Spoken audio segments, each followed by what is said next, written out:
Crime की दुनिया से जुड़ी एक और सच्ची घटना को लेकर आपके साथ मैं हूं सना खान। क्या है आज की क्राइम स्टोरी, आइए आपको बताते हैं। अगर आपने अब तक हमारे चैनल को सब्सक्राइब नहीं किया है तो चैनल को सब्सक्राइब करें, वीडियो को लाइक और शेयर जरूर करें। रात में घर से निकली युवती मिली इस हालत में जिसे देख कर रह गए सब दंग। क्या मामला है प्रेम प्रसंग का या फिर है कोई और साजिश? आइए आपको बताते हैं। संदिग्ध परिस्थितियों में घर से निकली एक युवती का शव सुबह खेत में मिला। शव अर्धनग्न अवस्था में था और सर कीचड़ युक्त भूमि में धंसा हुआ था। मृतका के भाई ने एक युवक पर इस पूरे कांड को अंजाम देने की आशंका व्यक्त करते हुए प्राथमिकी दर्ज कराई है। वारदात को लेकर शारीरिक शोषण की भी आशंका व्यक्त की जा रही है। मौत के वास्तविक कारण का पता लगाने के लिए चिकित्सकों के पैनल से पोस्टमार्टम कराया गया, जिसमें गला दबाकर हत्या की पुष्टि हुई है। दुष्कर्म की पुष्टि के लिए स्लाइड बनाकर परीक्षण के लिए भेजा गया है। घटना कैंट थाना क्षेत्र के पलिया शाहबदी गांव की है। गांव निवासी 18 वर्षीय युवती शनिवार की देर रात संदिग्ध परिस्थितियों में घर से लापता हो गई। स्वजनों को इसका पता नहीं चला। सुबह युवती का शव घर से कुछ दूरी पर स्थित खेत में देखा गया।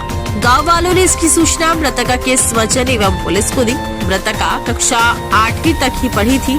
परिवार खेती करता था। एसपी सिटी चक्रपाणी त्रिपाठी एवं सीओ सिटी शैलेंद्र सिंह ने घटनास्थल पर पहुंच छानबीन की।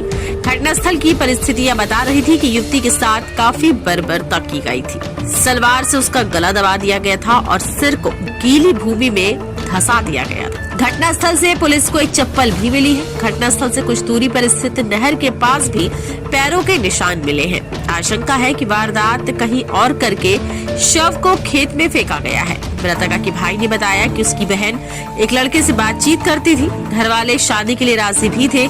शनिवार की रात 10:30 बजे तक वह घर पर ही थी। कब निकली इसके बारे में कोई जानकारी नहीं है। महापौर महंत गिरीशपति त्रिपाठी व विधायक वेद प्रकाश गुप्त ने मृतक के स्वजनों से मिलकर प्रभावी कार्यवाही का आश्वासन दिया। सपा नेता व पूर्व मंत्री तेज नारायण पांडे ने भी मृतका के स्वजनों से भेंट की। मृतका की मां का निधन हो चुका है। 2 बहनों में मृतका छोटी थी। उसके 2 भाई हैं। कैंट थाना प्रभारी पंकज सिंह ने बताया कि इनायत नगर के गहनाग निवासी आलोक निषाद पर प्राथमिकी दर्ज कर ली गई है। मृतका अपना फोन घर से लेकर निकली थी, जो लापता है।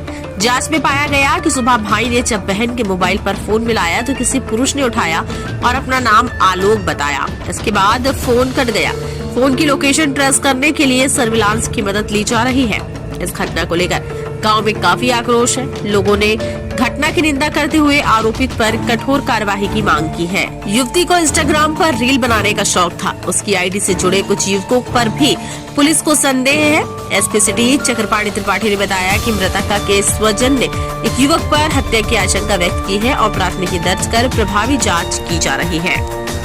कम से कम एक मामला था, थाने से कम 12 बजे रात के आए तो हम खाना भी नहीं खाए, उसे सो गए। और उसके बाद सुबह उठे सो करके तो ये एक लड़का आके बताया आप पानी खोले तो वहाँ एक लड़की की लाश पड़ी हुई है। तो हम दौड़ते हुए गए, दौड़ते हुए देखे फिर उसकी केवल आने की केवल मूर्ति नहीं दिखा दे रही थी और सब नंग अवस्थे में लड़की पड़ी हुई थी। और ये बहुत शर्मनाक की बात है, ऐसा नहीं होना चाहिए। ये बहुत वो है कि कौन क्या कौन बुरी सजा उसको मिले, ऐसा बहुत बुरा हुआ है हमारे गांव के बेटियों के साथ, हमारे समाज की बेटियों के साथ। ये बहुत बुरा हुआ है। कितनी अवस्था, कितनी उम्र रही होगी? उम्र कम से कम 18 साल थी, 17-18 साल की उम्र थी और बहुत हमारे बगल की लड़की थी। कभी हम लोग नहीं देखे थे उसको, गलत नहीं देखे थे, आज तक नहीं देखे थे। लेकिन क्या हुआ, कैसे हुआ उसको हम नहीं जानते हैं, लेकिन उसको जो हुआ बहुत गलत हुआ है। आज दिनांक 31 अगस्त 2025 को जनपद अयोध्या के कोतवाली कैंट में प्रातःकाल एक सूचना प्राप्त हुई कि एक गांव के बाहर एक खेत में एक युवती का शव मिला है। जिस सूचना पर तत्काल पुलिस मौके पर पहुंची और शव को कब्जे में लेकर के पोस्टमार्टम हेतु मोर्चरी भेजा गया। युवती के परिजनों द्वारा गांव के एक युवक के ऊपर आरोप लगाते हुए तहरीर दी गई है, जिसकी तहरीर पर अभियोग पंजीकृत कर लिया गया है। सुसंगत साक्ष्यों का संकलन कर विधिक कार्रवाई की जा रही है। शीघ्र ही अभियुक्त की गिरफ्तारी आज की जाएगी।